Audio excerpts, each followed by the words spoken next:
Masih banyak yang bertanya tentang ramuan herbal batuk yang paling manjur. Padahal herbal ini sudah Mbak buatkan sejak Mbak belum lahir, sampai Mbak berkali-kali mengulangnya, dan sudah terbukti menyembuhkan ribuan orang. Salah satunya Bunda yang satu ini. Alhamdulillah Mbah, ayah saya batuk menahun. Coba resep dari Mbah Manjur. Jazakallah. Alhamdulillahirrahmanirrahim. Terima kasih Bunda. Semoga bisa menyemangati, memberikan inspirasi kepada mereka yang punya keluhan sama.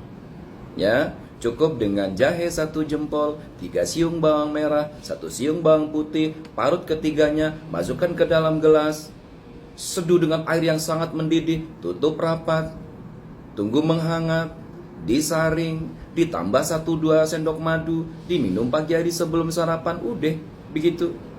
Awalnya akan membuat perut panas, hangat, dan macam-macam, tapi lama-lama sembuh. Ya, selamat mencoba, semoga berhasil.